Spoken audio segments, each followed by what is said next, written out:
Well, hello everyone. It's Thursday afternoon, story time with Mr. Hancock. I'm so excited that you're tuning in. We've got some more friends that are coming in as we're speaking, and we'll get our story time started in just a second. You might remember that the book we're reading is The Giraffe, the Pelly, and Me by Roald Dahl. If you didn't hear the first episode yesterday, don't worry. We're going to get you caught up today. And I just have to tell you, some crazy stuff is going to happen today in the story. So if you've got a seatbelt, you should probably buckle up right now because you just won't believe some of the stuff that's going to happen. So let's see. We'll be checking how our friends are doing. Good. We keep getting more friends in. That's awesome. Excellent. Hope you're having an awesome day today so far as well. I am. Love this weather. Isn't it beautiful? It's hard to believe it's November. So, all right, we're going to wait about 30 more seconds, try to get a few more people in, and then we'll start on this book by Roald Dahl is the author. In fact, at the top of my book, I don't know if you can see this, but it says, the world's most scrumdiddlyumptious storyteller. That's what people say about Roald Dahl because, first of all, he tells great stories, and second, he makes up funny words, which I think you probably heard some of those funny words yesterday.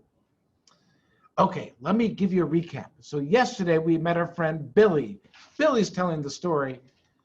And he had an old building that he loved to look at every day. And someone moved into the building, and he wanted to find out who it was. It turned out it was a ladderless window washing company with a giraffe, a pelican that they call the Pelly, a monkey. And they just were visited by a chauffeur who is someone who drives a car for usually someone who doesn't like to drive themselves. And we're going to start right with the letter that the chauffeur read last time. So we'll use that to get started. Here we go. The chauffeur unfolded the letter and began to read. Dear Sirs, I saw your notice as I drove by this morning.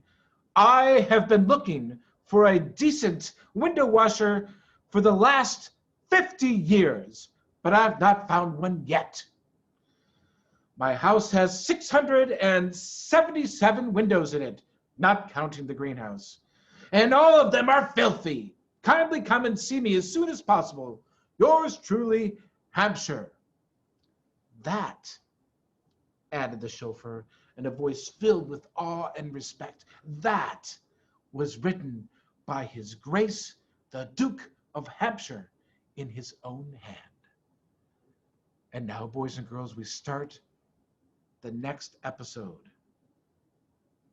The giraffe said to the chauffeur, Please tell His Grace, the Duke, that we will be there as soon as possible. The chauffeur touched his cap, got back into the Rolls Royce. Whoopee! Shouted the monkey. Ha ha ha! Fantastic! Cried the pelican. That must be the best window cleaning job in the world. Billy, said the giraffe, what is the house called and how do we get there?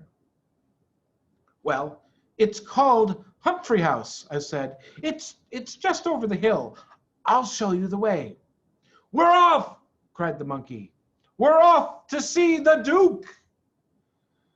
The giraffe stooped low and went out through the tall door.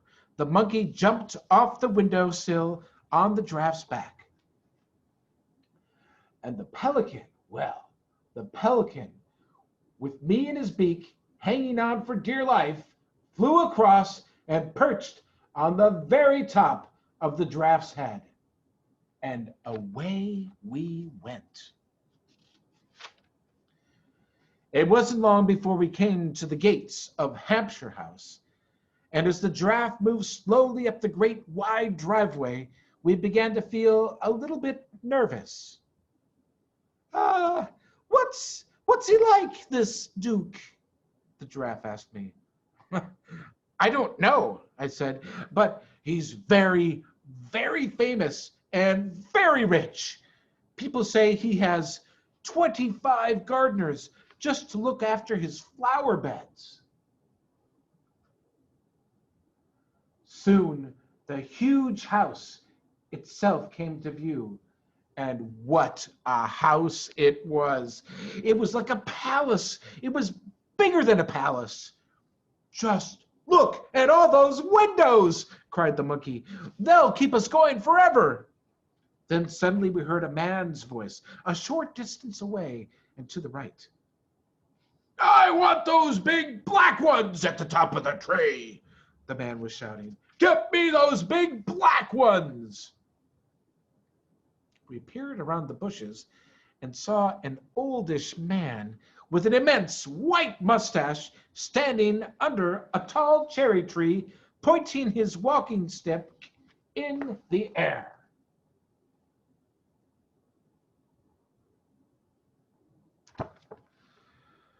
There was a ladder against the tree, and another man who was probably a gardener was up on the ladder. Get me those big, black, juicy ones right at the very top, the man was shouting. Oh, I can't reach them, Your Grace, the gardener called back. The ladder isn't long enough. Ah, shouted the Duke. I was so looking forward to those big ones. Here we go, the pelican whispered to me, and with a swish and a swoop, he carried me up to the very top of the cherry tree, and there he perched. Pick them, Pelly, he whispered. Pick them quickly and put them in my beak. The gardener got such a shock, he fell off the ladder. Down below us, the Duke was shouting, My gun! Get me my gun! Some huge monster of a bird is stealing my best cherries. Be off with you, sir. Go away. Those are my cherries, not yours. I'll have you shot for this, sir. Where is my gun? Hurry, Billy, whispered the pelican. Hurry, hurry, hurry. My gun, the Duke was shouting to the gardener. Get me my gun, you idiot. I'll have that thieving bird for breakfast. You see if I don't. I've picked them all, I whispered to the pelican. At once, the Pelly flew down and landed right beside the furious figure of the Duke of Hampshire, who was prancing about and waving his stick in the air. Your cherries, Your Grace, I said as I leaned over the edge of the pelican's beak and offered a handful to the Duke. The Duke was staggered. He reeled back. His eyes popped nearly out of their sockets. Great Scott! He gasped. Good Lord! What's this? What are you? And now the giraffe, with the monkey dancing about on her back, emerged suddenly from the bushes. The Duke stared at them. He looked as though he was about to have a fit. Who are these creatures? He bellowed. Has the whole world gone completely dotty? Oh, we are the window cleaners, sang out the monkey. We'll polish your glass till it's shining like brass and it sparkles like the sun at the sea. We will work for your grace till we're blue in the face, the giraffe and the Pelly and me. You asked us to come see you, the giraffe said. The truth was beginning to dawn on the Duke. He put a cherry in his mouth and chewed it slowly. Then he spat out the stone. Well, I like the way you picked those cherries for me, he said. Could you also pick my apples in the autumn? Oh, we could, of course we could, we all shouted. And who are you? the Duke said, pointing his stick at me. Oh, he's our business manager, the Giraffe said. His name is Billy. We go nowhere without him. Very well, the Duke muttered. Come along with me and let's see if you're any good at cleaning windows. I climbed out of the pelican's beak, and the kindly old Duke took me by the hand as we all walked towards the house. When we got there, the Duke said, What happens next? Oh, it's very simple, Your Grace, the Giraffe replied. I am the ladder, the Pelly is the bucket, and the monkey is the cleaner. Just watch us go. With that, the famous window cleaning gang sprang into action. The monkey jumped down from the giraffe's back and turned on the garden hose. The pelican had his great beak under the tap until it was full of water. Then, with a wonderful springy leap, the monkey leaped up once again onto the giraffe's back.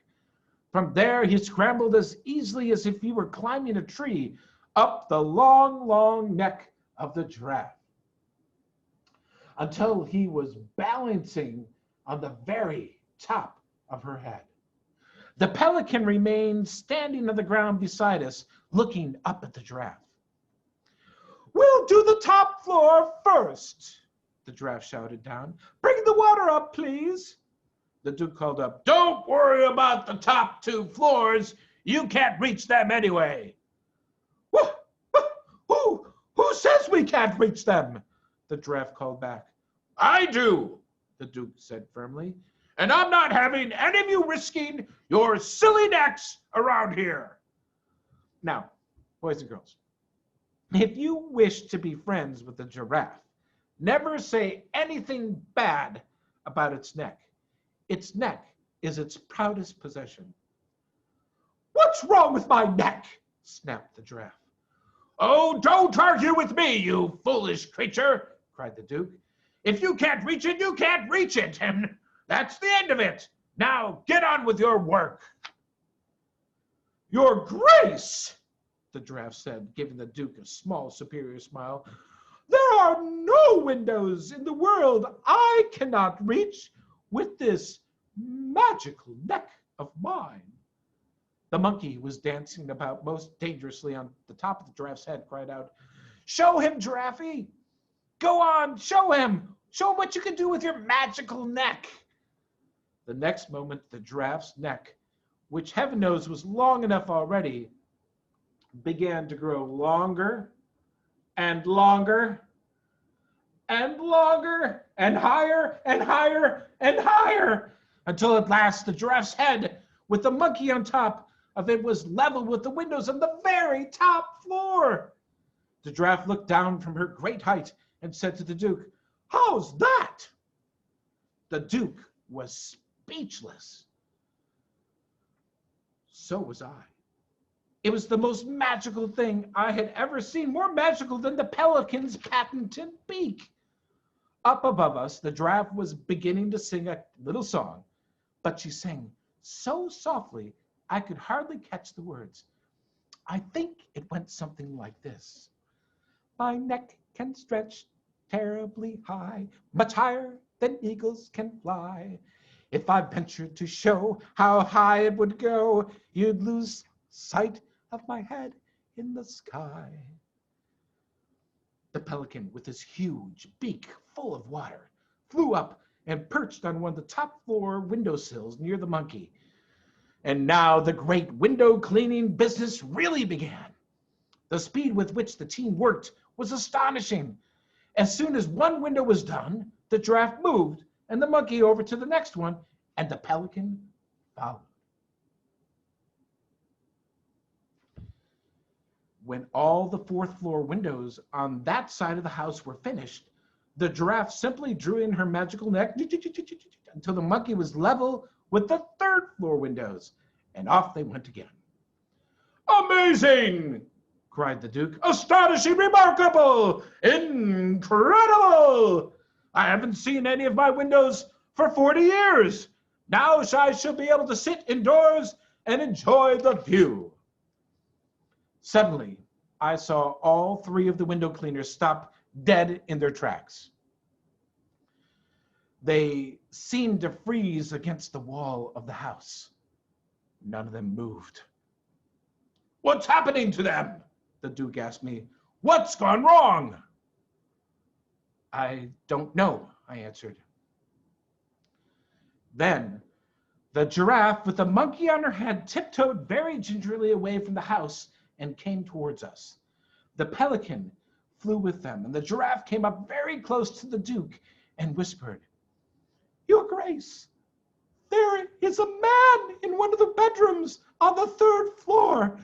He's opening all the drawers and taking things out, and he's got a pistol." The Duke jumped about a foot in the air. "Which room?" he snapped. "Show me at once." "It's the one on the 3rd floor where the window is wide open," the giraffe whispered. "By gad," cried the Duke. "That's the Duchess's bedroom. He's after her jewels. Oh, call the police. Summon the army. Bring up the cannon. Oh, charge the light brigade." But even as he spoke, the pelican was flying up into the air. And as that pelican flew,